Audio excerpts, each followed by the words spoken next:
Hey, this is John Leon Guerrero. Our guest today is Juan Escovedo. He's a percussionist, as are many of the Escovedos, and he's recorded or toured with acts like Prince, Barry White, Herbie Hancock, Lionel Richie, Hall & Oates, Patti LaBelle, Bobby McFerrin, Gloria Estefan, Al Jarreau, and of course his pops Pete Escovedo and his sister Sheila E. Our frequent listeners will recognize that he's been on the show before and that he means a great deal to our musical community and to me personally. I shared a stage with him many years ago, and back then he was a generous collaborator who made an enormous impact on me because he had been on some of the biggest tours in history, and I was very, very green. What that experience taught him was how to be of service to the song, the show, and to the musicians around him, and his vibe, as it always does, elevated the whole band. As you'll hear in this episode, Juan is also at least partly responsible for me actively playing music again, and I will always be grateful for his encouragement, maybe peer pressure, to do that. Now, today happens to be Juan's birthday, and we'll be celebrating again, as tradition dictates, with a fantastic band at Yoshii's on April 1st and 2nd. Last year's party was a huge success, sold out and packed to the rafters, and this year he's trying to outdo himself.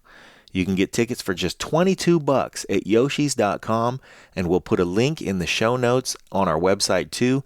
That's the price of a movie and a soft drink for a world-class live music experience at the best venue in the town. And a great memory for you and potentially someone you love or will love later that night. It's that kind of jam. Treat yourself and come on out. Hey, we appreciate your support of the Break It Down Show too, so please let your friends in on it, pass this link around, and reach back to us. John at breakitdownshow.com for me, or Pete at breakitdownshow.com for old Pedro, and we both want to hear from you about music or Juan or whatever else you think is interesting. Also, get yourself a t-shirt or a hoodie and show everyone how the players represent. And you know, around here we like to support Save the Brave. They help veterans cope with PTS, and you can read about them and lend your support if you so choose at savethebrave.org. We hope you do it by sending them a few bucks, and if you're in Southern California, maybe with a little bit of your time too. Again, savethebrave.org for more info, or email us and we'll help put you in touch. We'd also like to thank NAM, the National Association of Music Merchants, for always being such a great advocate of music and for bringing us all together every year and all year long. If you're not a member, you should become one, and you can do that at nam.org. I ran into Juan and Pops at the NAM show a couple of months ago. It was there that we vowed to make this episode when we got back home. So sit back and enjoy it. Always a good time with my homie, our guest today, the birthday boy, the great Juan Escovedo. Lions Rock Productions. This is Jay This Moore. is Greg Proops. This is Jordan Harbinger. This is Dexter from The Offspring. This is Nathan This is East. Sebastian Younger. This is Rick Morata. This is Stuart Copeland. This is Mick Gillette. This is Andy Summers. Hey, this is Skunk Baxter. This is Gabby Reese. This is Rob Bell. Hey, this is John Leon Guerrero. Hey, and this is Pete A. Turner. This is Juan Escovedo, and you're listening to the Break It Down Show. Man, I am in Vacaville, California, at the home of Fast Eddie, who is Juan's cousin. And I'm here with the great Juan Escovedo. It's been about a year since we did this last. I think it was a year ago. Because your birthday's coming up. Again. And here we are, back at Yoshii's for 61st birthday celebration. Man, your 60th must have been so good. This year you're doing 2 nights. Yeah, the 60th turned out so good. It was sold out. And there were people around the corner still trying to get in because I think they thought it was 2 shows, but it was one, right? 8 o'clock show. Okay, let me just take a break for 1 second because I was at that show, and that show was lit up. That show was spectacular. Yeah, it was fun. The thing about that show was that we went in there with expectations because you had a lineup, and every single person delivered, man. Right. Everybody delivered. Right. So, and it's cool when... You know, I grew up with a lot of these musicians, and the ones that I didn't know that well, but also I knew the capability, how amazing they were, and seeing them on stage. So, of course, you know, my 60th, I said I have to get, you know, the great musicians in the Bay Area. There's so many great musicians out here. So when they came, And they did up it. They played. Yeah. Because I was on it, you know. They came in force. I had to do my thing. So, yeah, it was so much fun. So then when I called Yoshi's to do it again, they go, man, yes, we would love to have you again. You sold out. Yeah. So they said, well, let's add another show. I said, well, that's 350 more people. Right. than How last time. many friends you think I got? I said, that's 700 people. I said, that's a lot. I said, I felt good I could sell out. So I'm thinking one show. I'll sell out again. Hopefully it'll be nice. But then they said, let's add another show. I said, okay, because the last time it was on a Monday. Yeah. I said, you have to get me towards the weekend, at least Wednesday. If I get a Wednesday and Thursday, Yeah. I'll do it. And he said, yeah, we'll make that happen. So that's why it's not in March. My birthday is March 13th. But they couldn't find 2 days until April, the beginning of April. They were towards the end of the week. Yeah, which is fine. It's, I celebrate past my Because here's the birthday thing anyway. about, it's not, here's the thing about a Wednesday night show is it's in the middle of the week so you can Exactly. balance it. Exactly. And so everybody come out to that Wednesday show because you'll have a great time. And But here's- Thursday. Here's the thing about Thursday, though. What? The next day's Friday. And you Right. know what? You weren't going to do nothing at work that day anyway. That's it. So if you walk into work and you're a little bit cooked, it's like, man, you didn't look like you got a lot of sleep last night. I didn't. Man, I went to the Juan Escovedo show, man, and we went all night. And if you have to do that and then bear through a Friday at work, you could Yeah. do that, Yeah. everybody. You could But do that. also, it's an 8 o'clock show. We're done at 9:30. Yeah. You can get home at 10:30. Right. So You'll be fine. You'll be fine. Everybody, come on out. Enjoy.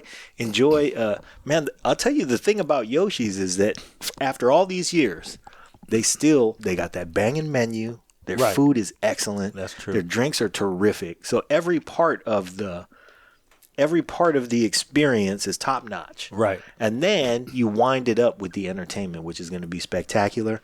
Who do you have on the bill this year? I have Richard Bean Okay. from Sapo Malo. Mm-hmm. He's doing Suavecito, his hit. All right. That's always on the radio. I have Ray Oviedo. Let's slow down for a minute because Richard Bean, everybody, I don't know if I've ever, I was a DJ for 9 years too. Uh-huh. I can damn sure say that I never spun a wedding and didn't play Suavecito. Exactly. Suavecito has not ever left the musical lexicon. Right. So, bring your lady out, Yeah. fellas. Yeah. Ladies, get dressed up. Bring your man, drag him out, and make him shine up too, because you will experience some love that night. Okay, Richard Bean, you got Okay, so Ray Oviedo. I have Bob Crawford. Ray Oviedo. Slow down, Juan. Slow down. okay. Let us savor this lineup. Ray Oviedo, perhaps certainly. In terms of Latin music, the greatest Bay Area guitarist alive right now. And I know people will stand up and say, "Well, wait a minute. Carlos Santana lives in the Bay Area." Okay, that's true. That's true. But only people who have not seen Ray play are saying that. Right. Because if you've seen Ray play, you'd be like, "Oh yeah, Yeah, he's amazing. he's amazing." So And he played with Herbie Hancock for years. years. Yeah, and Bill Summers, Summers Heat. Summer's Heat. Okay. But also, he wrote a lot of songs for my father's. I think every album my father did, we had a Ray Oviedo wrote at least song. one song on Yes. it, if not many. Yes. Yeah. He's an amazing writer, great performer. Just Yeah. a spectacular connector with the audience, too. Yeah. We're not just talking about splendid musical performances. We're talking about come out, you will have a good time.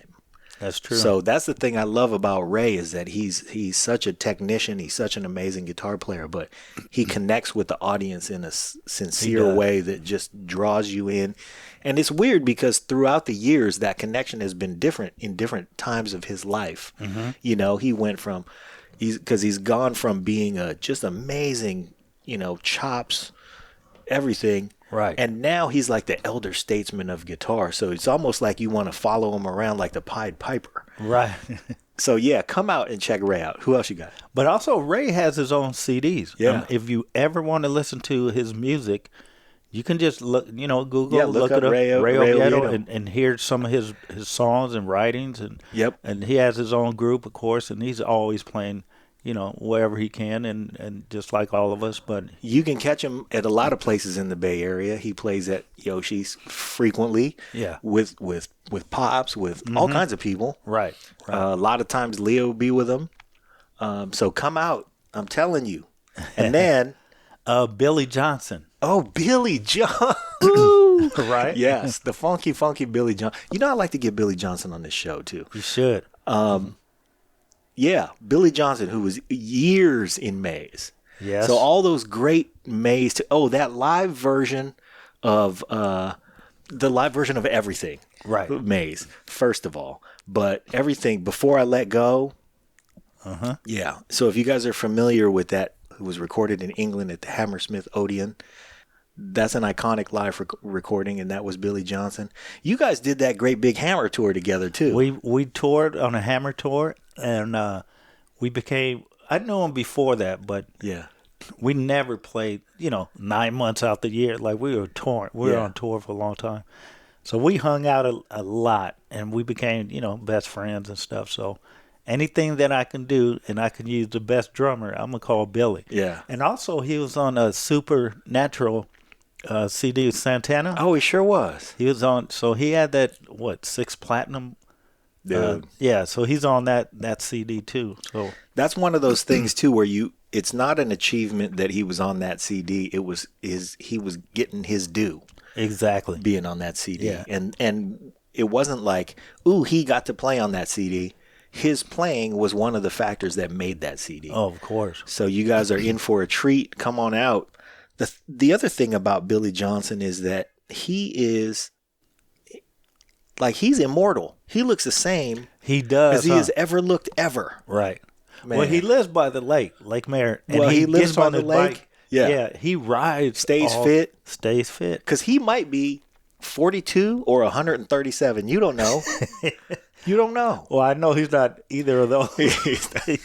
Somewhere in the middle. Somewhere in the middle. So, okay, Billy Johnson on the drums. Who else? And I just hired the lead singer now with Tony, which is Dyson.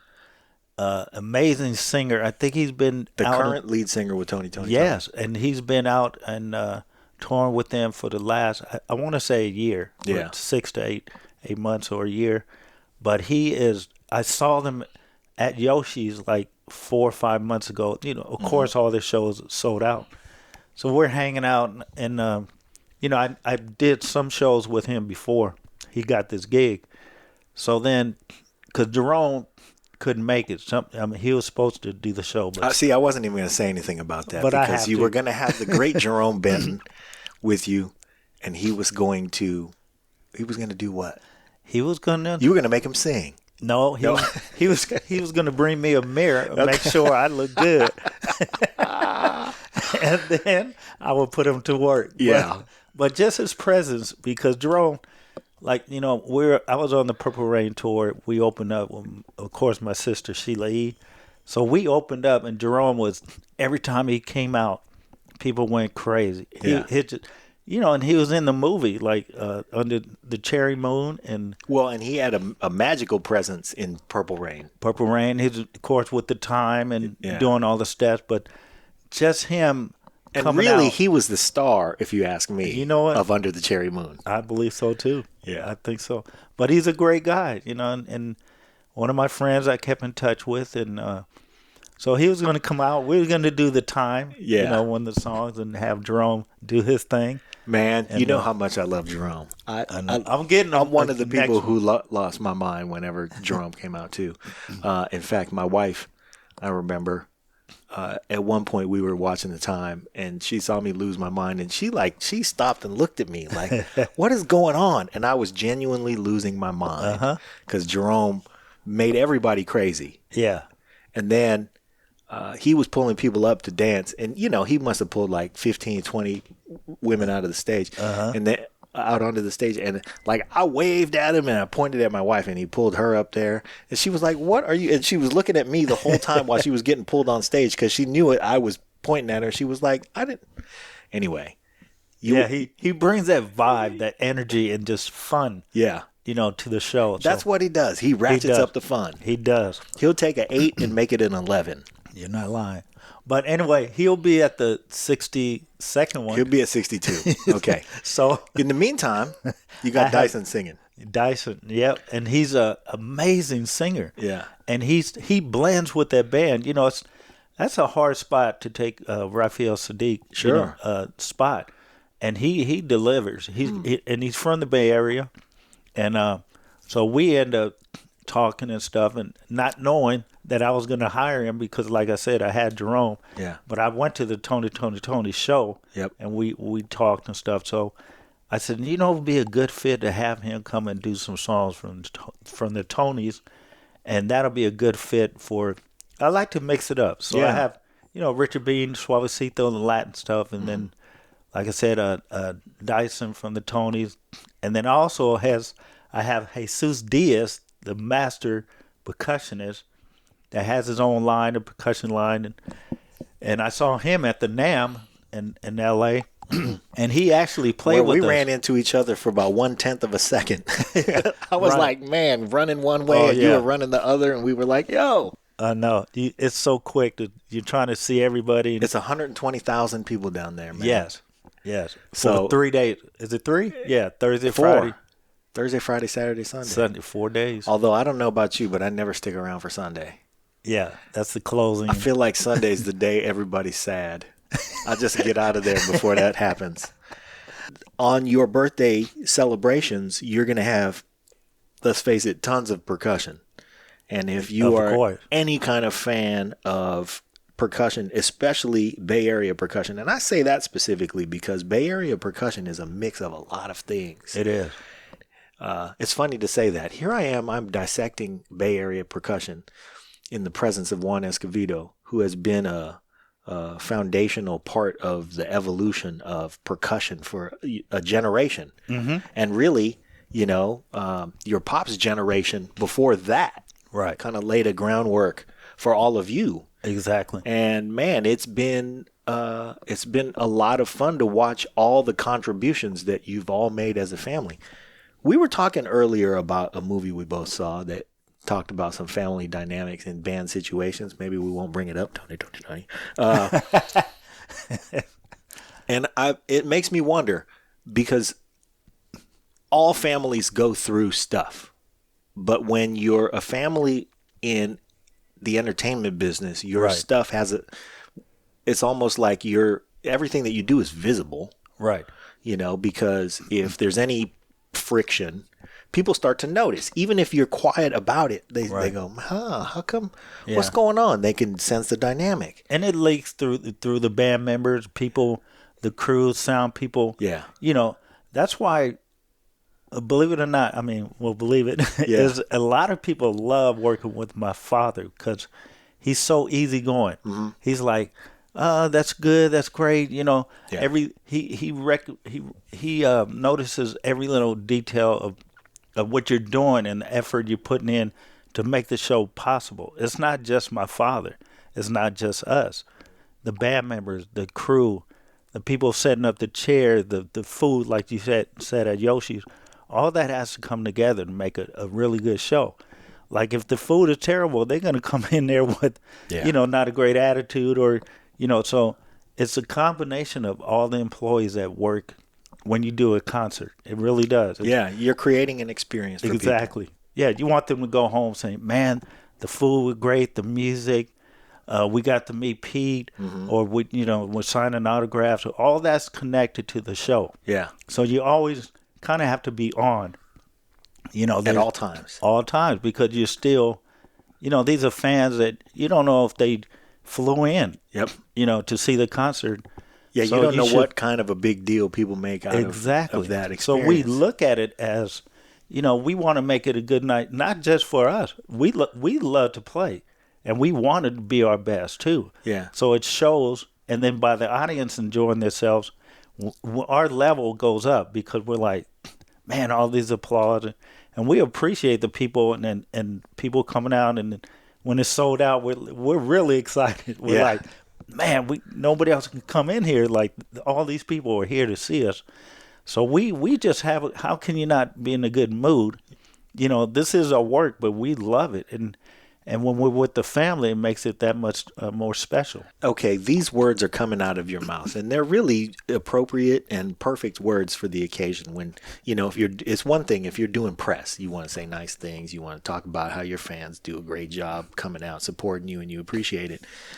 But everybody in the Bay Area has been watching all of you guys do this for decades. Right. So it's like, I can't say I've ever had any conversations with anybody. Let's say if the subject of Pops comes up, it might come up from something from, I remember one time we went in this club called Mr. E's.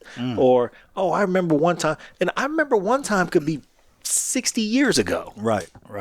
And I've never heard anybody do anything but gush happiness. Right. About all those experiences. So it's one thing to hear you say these things, but anybody who has ever been to a show, I saw you one time play with the Funky Latin Orchestra. I don't know if you remember this, but this was at a shopping mall. They opened a shopping mall in Concord. Right. And you guys played outside. There's like a little area. You remember that show? Yeah. And I just remember, we had a great time. You guys sounded amazing. That band is fantastic. Yeah, Flo. Yeah. Now that's with Mio Flores. Mio Flores, yeah. He's actually doing Yoshi's show with me. Of course. Yeah, of course. You led right into it. That was a setup. So I remember, it was that night you guys had a spectacular show. But I just remember thinking, like, this is a show that everybody came out to for free. Right. It was just, you were playing outside at the shopping mall, and the shopping mall was throwing hey, everybody, there's music here. Right. And you guys were killing. It's a great band. Dude, you guys were killing. Rich was killing. Everybody it was fantastic. Yeah. But I remember I was looking at you while you were playing a solo, and you were, man, everything. You had the crowd sucked in.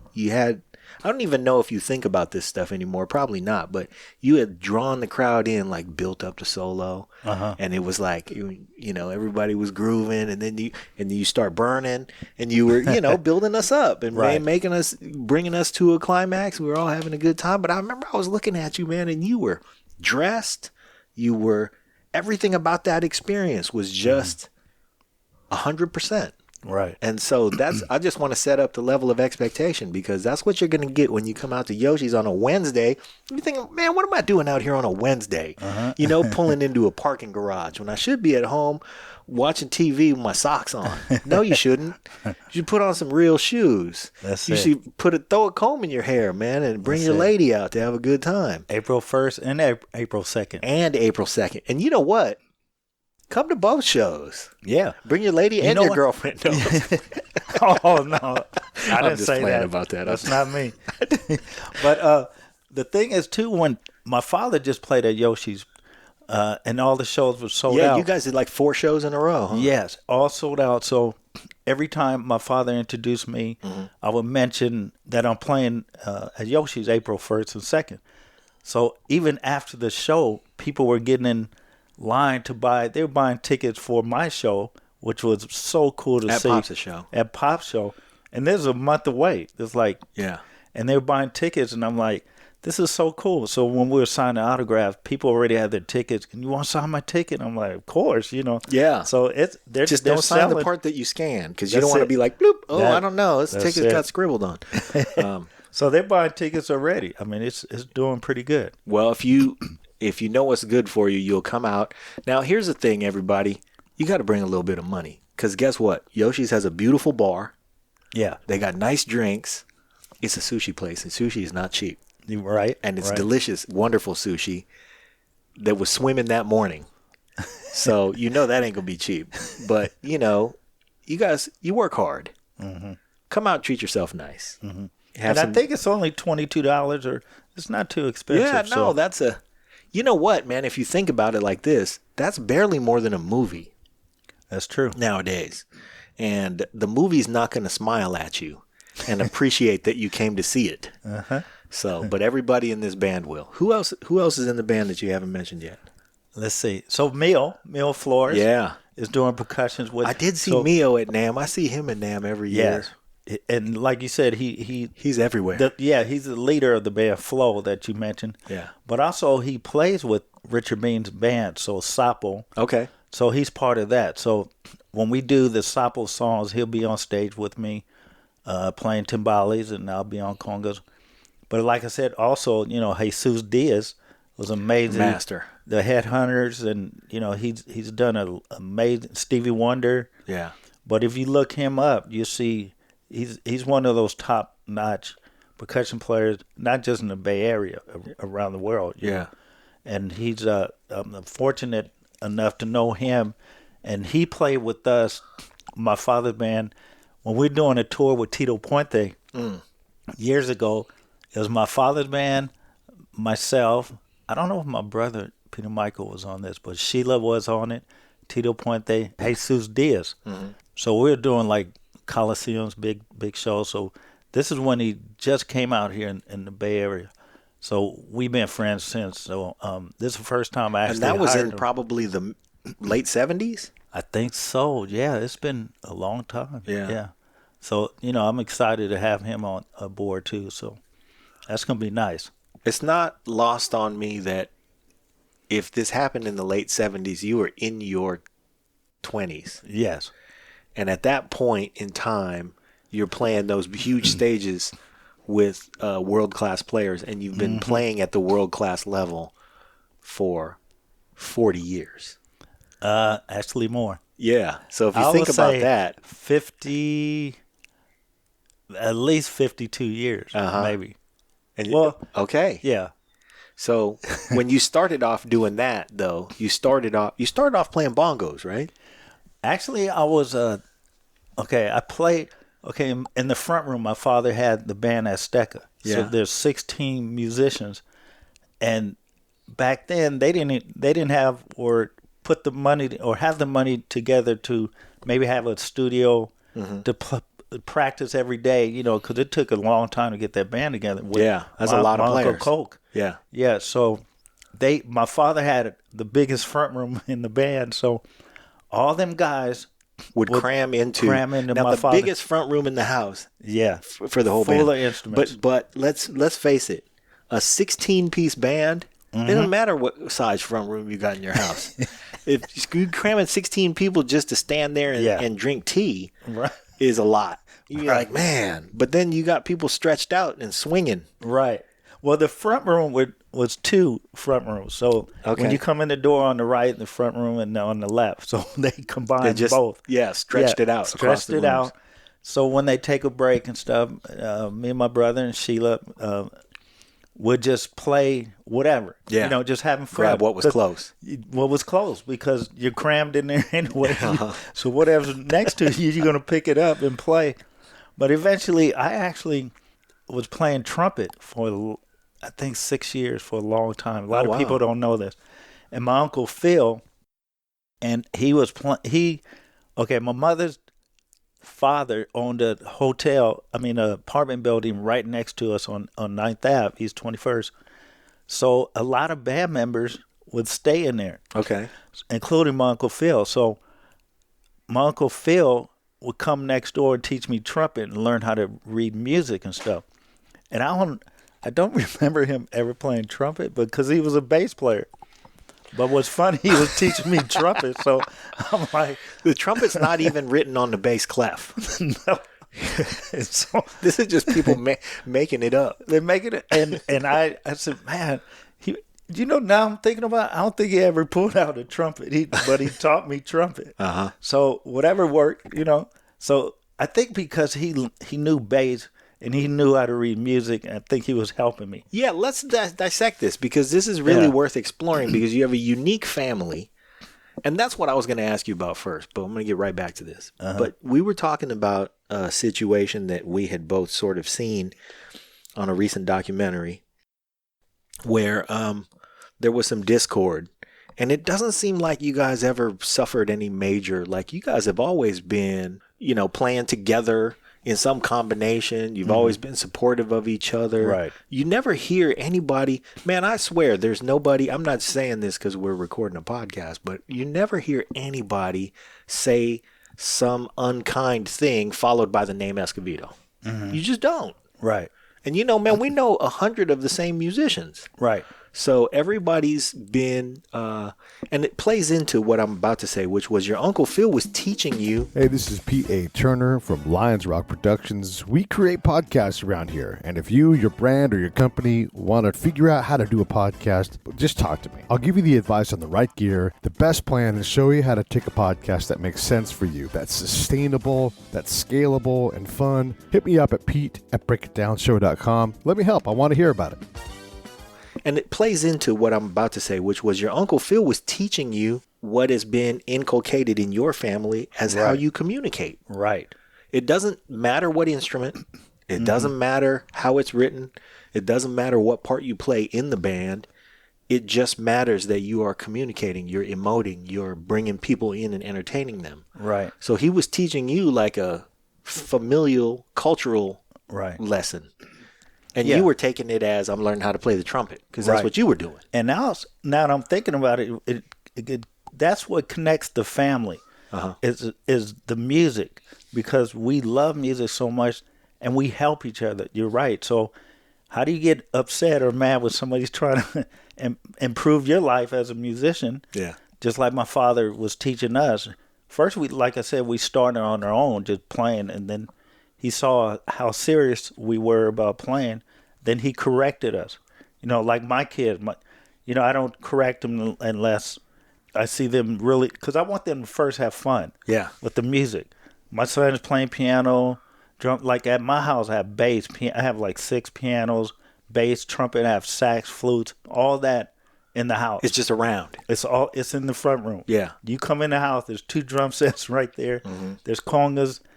And he's playing harmonica. I buy him, a bunch of instruments and stuff. Toys. It's toys. Yeah. But he's getting good at it now. So that's how it was with us. We just had fun until you start to get kind of serious, or you ask me, Daddy, can you show me how to? Yeah, I'll show you. And then it keeps them out the streets. It keeps them tight-knit with the family. Right. Instead, I'd rather them be in the house practicing, jamming like we did, than being out in the streets and doing wrong things, and keeps the family tight. And you're not just talking about music; you're talking about everything in life. But you're sitting next to someone or a family member and starting with music, and music combines with a lot of things: being on time, rehearsing, dedication. So all that comes to setting you up for life and work and whatever you choose to do later on. The discipline of being a good contributor. Right. And being a good father, brother. My father, kept us tight-knit with practicing. And that's why when you see us and we perform, we appreciate, we know how much work it takes to be at that level. Yeah. So we respect each other, ability and what we bring to the stage. So when we're performing, we're pretty happy because, we didn't have to be here. All these people didn't have to show up or be here. So this is what we like to do. I mean, we love it. You know how fortunate it is everybody's there together. Yeah. Also at your 60th birthday party, all of your children came. Yes. Man. I know. And your daughter came from Las Vegas? One from New Vegas, York. And there's one in Vegas. There's one in New York. So when I saw them, You weren't expecting them. no. Yeah, that was nice, man. So I kind of a broke cool down a moment. little bit. I said, "Hold your cool. It's all good." No, My we kids. appreciated it, man. Whatever amount of cool you lost for a moment was everybody was with you because it was like Yeah, it was nice. that was a cool surprise. It was. Yeah. And then with regard to your like Pop's helping you when you have an issue on your instrument. It's not like you always hear those stories about piano teachers wrapping somebody's fingers with a ruler or something when they play a bad note. Right. It was like you guys would see each other, whether it was Pops helping you or somebody else, Peter Mike helping you or Sheila helping you. It was like there's some little thing that you're struggling with at that moment, and somebody else just comes and lifts you up. Right. And it's no different than another activity, and your teammate sees you doing something and is like, oh, this is stopping Juan from having fun right now. Right. And Or that's they the see the difference. struggle. They see you trying to get this. But the thing is, my father always had all these albums, back then, just full of music, and he would play music all the time. So we're also listening to every type of music you can imagine. Jazz, blues, miles, With all one thing in common was that it was good. good, and it's music. Yeah. And when you listen, like, I don't know how people are, the younger generation is, but as far as us, because now you have, all the electronic stuff, TV. Yeah. I mean, of course we had TV too, but there was nothing but music. We didn't sit down and watch TV all day. We were listening to music and practicing. So it's nonstop music, and all our friends were musicians, and our family are musicians. So all you do is listen. You didn't know you're studying by listening to all this stuff. You're just having fun. You're putting all this in your head. Yeah. All these different rhythms, all these different sounds and stuff, and eventually, those are timbales, those are congas, those are bongos. And then that's, I got addicted to playing bongos. I mean, I just love the sound of, because that was real salsa music, dancing, and something about, because Sheila was mostly playing congas back then, and my father was playing timbales. So I said, well, there's a gap right here for bongos, and I'm trying to think who's playing. I think Bill Summers playing bongos for a while, and who else? There was other bongo players, and my Uncle Coke. So Coke actually helped me with bongos. He was showing me the proper way to play the bongos and the bell. And then my father and Sheila helped me with the congas, and my father with the timbales. And then the drums were there, and I love drums. I still have, like I said, drum set at my house. I love playing trap drums. So when I practice, I like to play more. How come you don't play trap drums out very often? I know, and I love it. The thing is, because my brother's always on the drums, Yeah. or my sister. So that's why They play the drums pretty good too. they're amazing drummers. Yeah.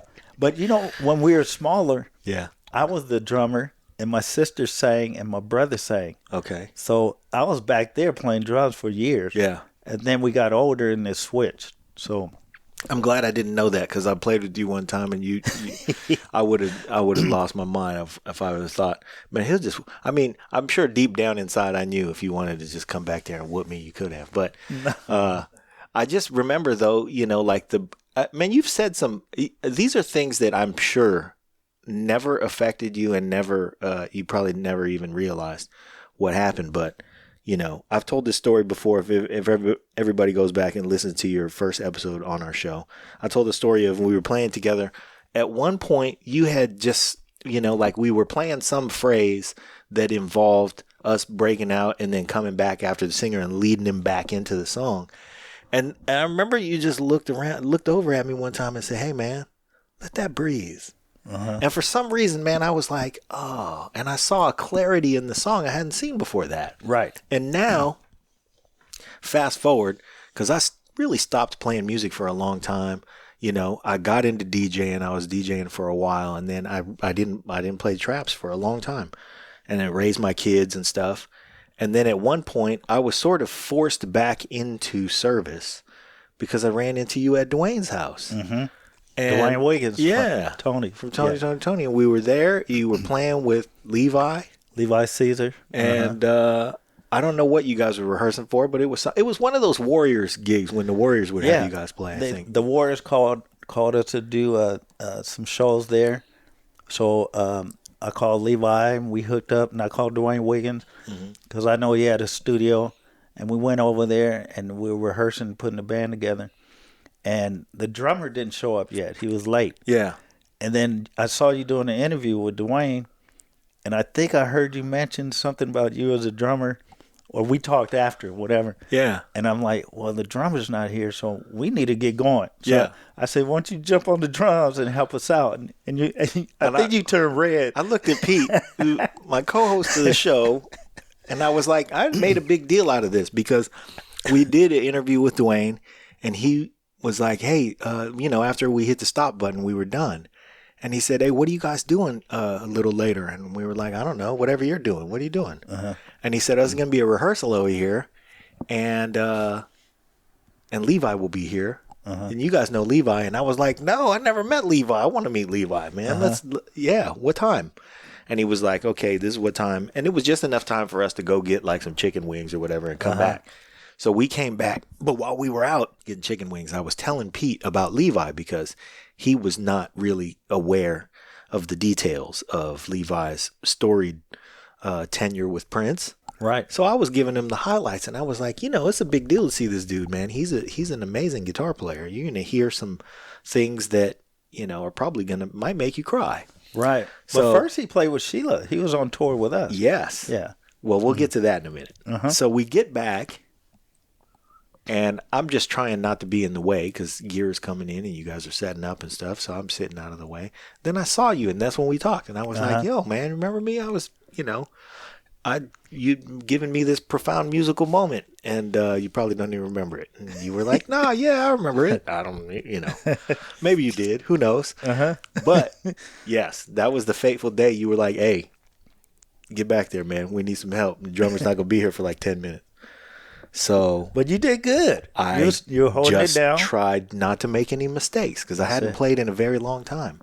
But now I'm playing in a band called The Invasion. It's a British invasion band. We play like Stones, Beatles, The Fix, David Bowie, and because our guitar player is English. Oh, okay. So we play a lot of those tunes, man. And you know what's missing in your band? What? Percussion. Yeah. All right, go ahead. So don't worry, man. Don't worry. Yeah, man. Really, in the last couple years since we met at Dwayne's that time. Yeah, man, a lot of things in my life have changed and turned around and gotten better, and I reignited my enjoyment and love of music. And man, you played a huge part in that. Wow. So yeah, man, when you're celebrating your birthday party at Yoshi's, dude, I'm coming. Good. We're doing it. I know what that good time is going to be when I get there. And then watch Billy Johnson, of course, on drums. He's amazing, dude. Yeah, man. Amazing. And he's funny. Another thing that people don't realize when you hire a band member, they're bringing their vibe too, right, to the stage and backstage. To me, it starts backstage and it comes on stage. So Billy is so funny, and he's just great to be around. He's always on time. So those people you want around. Yeah. And that's why we're not backstage arguing, worried about little petty stuff, and then go on stage, then we'll fake. Yeah. So that's why you always say, man, Escovedo, they're fun. We're backstage laughing, having a good time. And it starts from as soon as we go there. We get there 4 hours early or 5 before anybody comes there. You have to set up, get the sound check, run through the songs, and then we're just laughing on stage. There's no, hey man, turn down. Don't, like I see some bands rehearse or sound check, and they're arguing that, and I'm like, see, that vibe comes on stage and it shows. But we're too busy laughing and having a good time. Yeah. And then when we get on stage, that elevates the good time everything. Just continues. Continues. Yeah. And that's why you get that vibe when we perform, is because we're having a good time. It's just fun. Sometimes I take a sidebar from doing a conversation with our guest to talk to the audience. And I'll say things like, okay, listen, audience, you're going to have a great time when you come out to Yoshi's. You bring your best because you want your lady to see you at your best. So go home after work, clean up. You know what I mean? Take a shower. Use all the soap. Soap. Use as much as you want. Yes. Deodorant. Scrub. You know what I mean? Deodorant. Wash your greasy behind. And then come out and really have a good time with it. That's what I say to the audience. But now I'm going to take a sidebar to the musicians out there, because if you are not hearing these words coming from a person with decades-long experience as a musical success, you should hear them. You should listen to them. You should start the vibe. Everybody comes to have a great night. Right. You got to start in the daytime. Right. You got to start that great vibe. You got to have that great vibe with all the people around you, all your fellow creators, the engineer, the road crew, your tech, if you're lucky enough to have a tech, or your cousin Larry, who brought your guitar. Right. And everybody around. The good time starts long before the lights turn on. Exactly. Yeah. Yeah. And then there's some people that I see from a distance or love the way they play, and I had hired them, and when they came to rehearsals or the show, and I'm like, and they had attitude and this, you don't want to fire them, but you use them and don't use them again. Yeah. So it's that important, not just because you could play, it's your attitude. Because I don't want to be around anybody coming on my stage or me even playing with somebody that don't have a great attitude, not having a good time. It's like, I don't want it to become work. Yeah. It's too much fun. So You've told me about acts that you just don't play with anymore. I don't play with them because I don't like the vibe. Yeah. And and sometimes the money's really good, but why go for just the money? And we all have bills, of course, but Yeah. sometimes it's not worth it. You know, it brings you down. You're like, rehearsal's not fun. The guys are not fun. I don't want to do this show. Yeah. I mean, I'll do the show, but then after that, I'm not going to pick up the phone again. I'll just say I'm busy or whatever. You kind of want to be real, but not mean. Yeah. So you just say, you're doing other stuff. And that's why sometimes. Because there is always something to do. Always. There's calls coming in all the time. Man. And there's some bands that hardly pay anything. But I can't wait to get there because it's so much fun. Yeah. So, it works like that for me. Okay. Yeah. Mm-hmm. So what about the show? First of all, have we left anybody out on the roster? Well, there's Bob Crawford. Okay. Great piano player. It plays my father. Mm-hmm. On this one, I use different bass players, but on this one is Aaron is playing bass on this one at Yoshi's. And let me see. I think I got everybody. Okay. Yeah, it's a whole band. So, yeah, it's going to be great. Oh, I forget about my son. My son, Juan Jr., is going to come up and do a little rap. He's Jai the Prophet that's his stage name. Yeah. He also has videos out and a couple of CDs out. He's an amazing artist. I don't know how he got so tall because me and my first wife are not Neither one of you. 6'2" or 6'1". Yeah. I'm 5'9", 10, and then my first wife like 5'5". Yeah. But he's 6'1", tall, dreadlocks, Yep. all tatted up. But he's There's a something rapper. They put something in the water nowadays, I man. guess. There's so a whole tall. generation that just got taller. Yeah. But he's okay. amazing. So he's going to too. come out and do a few tunes? Yeah. That's cool. Yeah. So. It's nice, man, when you have, because you're extending to the new generation. Mm-hmm. And, it just shows it's a testament to that fun that you guys had, like you Right. said, growing up. And, of course, there'll be a few hundred Escovedos there. So that's how I sell out. I just call my family. You put out a family APB. That's all I need. I said, family, come and support, celebrate your cousin, your Right. nephew. And half of them show Uncle. up. They and do. Fill up Yoshii. They do. And then you'll see a few get on stage. So Last year, Renee came out. Renee played with me. He's with Confunction now. Man. So he's on tour. Yeah. So I couldn't use him this time. He killed him last year. Yeah, he's great. Yeah. So he's with Confunction now. Yes, he's on tour. That's terrific. Yes. Actually, I do believe last year Eric Young came through. I saw him. Yeah, EQ? Yeah. Yeah. Uh-huh. I saw him there. He just came through. He was in the crowd. We were having a good time, dancing, making merriment, and then I saw him. So he came out in support. Right. But he's been with Confunction for a while now. I think he's on 30 years or 40, 30. Man. Yeah. He's been in the band for a long. And I actually played with him at the Shoreline. He had his own group, EQ. Yeah. He has a CD out. I think he's working on number 2.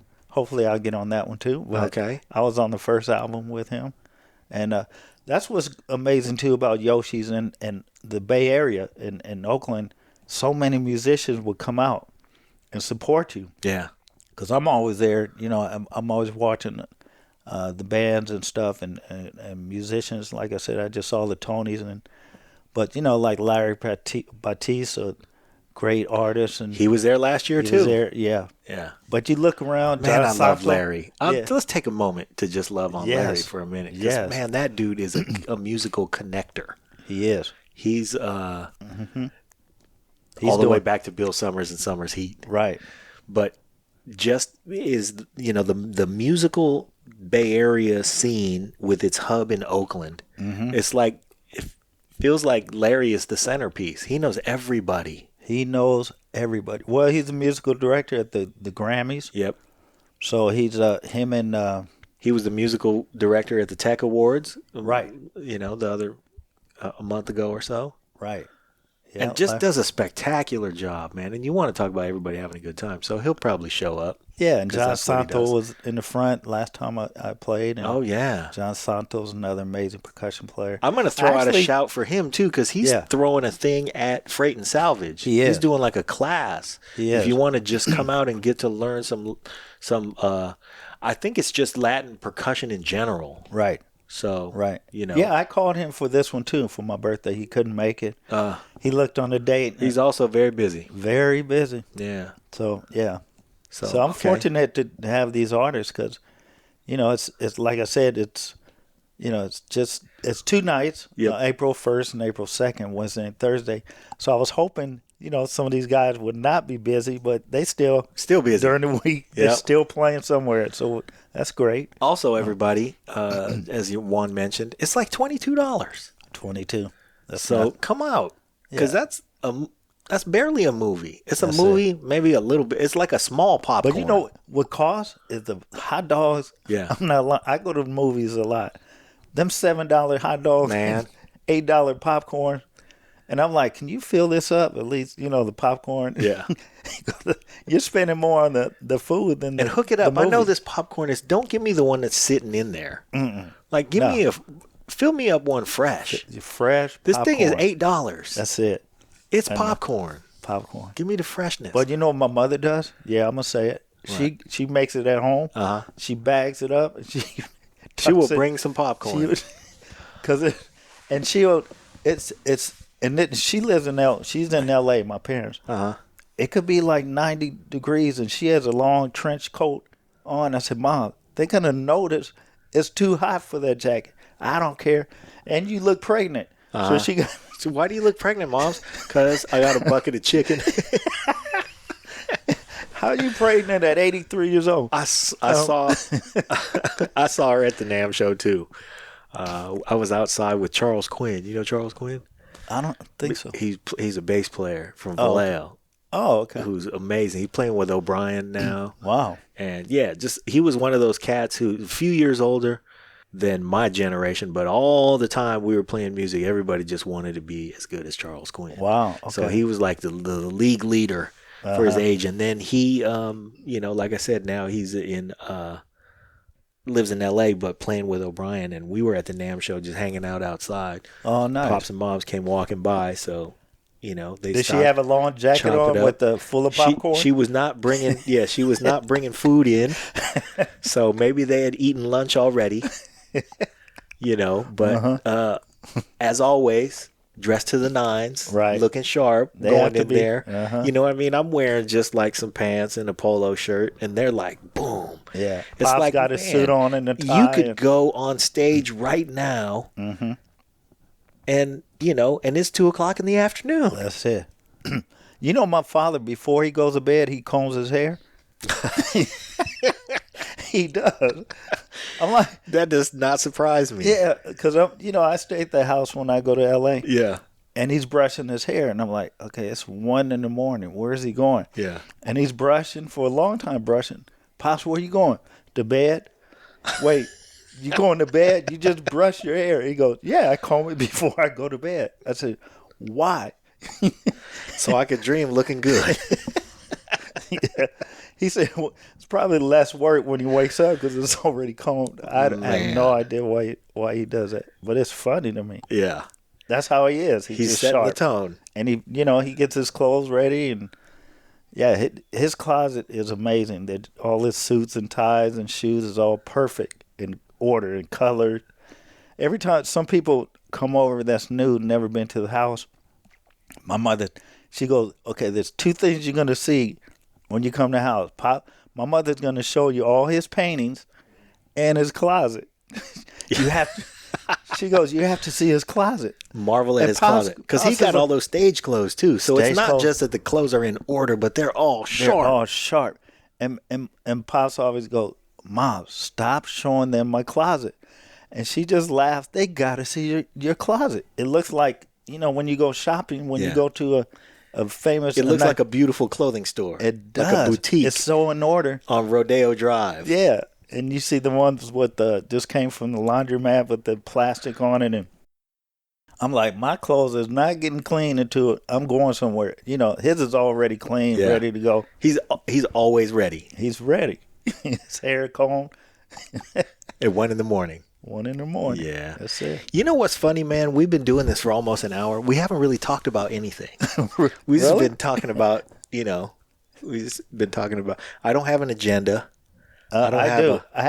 I'm actually going to do a session. Are you? Yeah, I'm waiting until we finish. Oh, okay. Man, I didn't know I was holding you back, but you always got things to do. I got things to do. But I'm going to ask you this. So if your shows are on Wednesday and Thursday night, Right. and I want to come out and bring my lady and we want to have a good time, what is your suggestion? What do you think I should do? Should I come out on Wednesday and maybe feel it out to see if I want to come back Thursday? Or should I save it up? Now, Maybe send my friends on Wednesday, get the feedback, and then come on Thursday. see, that's a great question. And I get that a lot. When we're back to back, my answer has always been the same, which is we're so excited the first night Yeah. because you don't know how it's going to turn out. Because we Okay. rehearse parts and here and there, and you're on the phone, you're doing all the work. So when it comes, the first night you're excited, Yeah. and then you're going to feel it. And then for us, it comes together. Now we know what we kind of know what to do or fix. And sometimes it doesn't have to be perfect. It has to be fun, entertaining. That's going to happen in the excitement.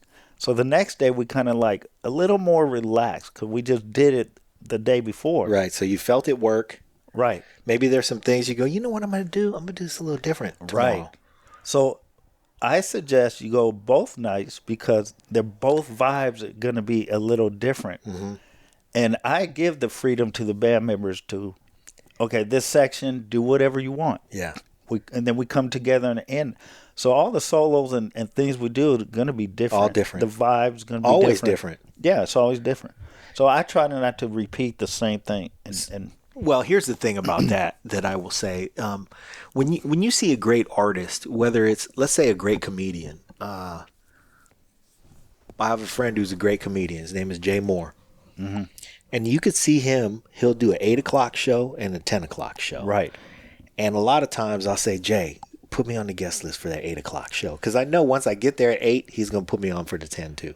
So Oh, so smart. I go, Jay, just put me on for the 8. And he goes, all right. And then at 8, I see him, and then I go to the green room, and we kick it for a minute. And he goes, you're staying for the 10, right? Oh. And I go, well, I wasn't planning on it, but I guess, so, but what ends up happening is crowd energy is a little different. Yep. And it only has to be a little different in the first 3 or 4 minutes. Right. And then the whole thing just takes a different direction. Right. And so you're witnessing, it's almost like, and what I like to do is I like to bring friends to see the whole thing because I know what's going to happen, but they don't. So they go, are we staying for the second show?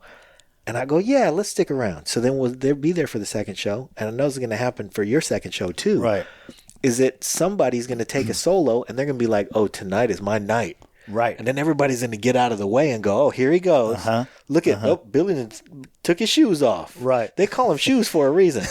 So then. I'm glad they don't call them socks. That might be a little funky. He's a funky drummer too, so maybe we should call him socks. Man, maybe if you're lucky, listeners, you will go see the first show and be amazed and then stick around for the next night and realize that you ain't seen nothing yet. Right. So And sometimes we're on stage and we went to this section the night before, but I might go, now you take a solo or let's extend it or, it's always fun to, like, what did Miles say about if you do it twice, it's not a mistake. Like if you do something once, so we have that freedom. Well, I give them the freedom to go. We can, if the groove, Ray might go, ding, ding, and change the groove a little bit, just clowning. And Yeah. I'm like, let's just follow that. Yep. So we don't know always where it's going and even how it's going to end up. So, And here's what our listeners should know about that. You will know this. When you go to the show, you will know this. Because you might think, oh, yeah, they rehearsed that. And of course they rehearsed it. But you will physically point at somebody. And they'll know. Exactly. I almost feel like it's like a bylaw. It's Right. like a Escovedo bylaw. Right. That if you get pointed at, you got to go. it's time to go. It's time to go. Even though we didn't rehearse it. And- I feel it right now. And you'd be like, I don't feel like it. Well, you can't disobey the bylaw. Plus, bylaw I says wouldn't you got to hire go. anybody that would say no. Right. And they have the vocabulary to go to a different place. And that was my point. That's why I bring this up. Because everybody on that stage has a vocabulary that from one night to the next, they'll have a different thing to say. Exactly. So come That's to both true. nights. Yeah. Let's see if you got the stamina, listeners. Let's see if you got it in you to come for 2 nights. Because I bet you this time next year, you'll be saying, man, do you remember that was the highlight of the year? It was at least the highlight of the first quarter. Because you'd be like, I didn't realize I had it in me. Right. That's when I reignited my marriage. That's when I found myself and came back and I realized that I was younger than I felt. That's when I realized that it wasn't so bad being 62 because I still feel like I did when I was 22. That's what people are going to feel. Right. And then, I'm setting the bar high, Juan, because I know you're going to deliver. yeah, of course. Because it's not just me. I have great musicians. But even like last year when I played there and it sold out, people were like, you doing it again? Like, how are you going to top last year? And I'm wait Because it's this year. because it's a new year and I got a little different musicians and different songs than last year. So it's still going to be on 10. It's going to be a great, great night. Okay, so expect some funk. Definitely expect some salsa. Expect a great time. Expect to experience some love in the room. So bring whoever it is you're romantic with. Bring them. There's going to be some love in the air. There's going to be a good time. And when you go to a Juan Escovedo show, you're going to realize he did not end the party. He started the party. And you're going to take the party home with you. That's it. So our guest today, the great, always, Juan Escovedo. Thank you, man. Thanks for having me. That was good.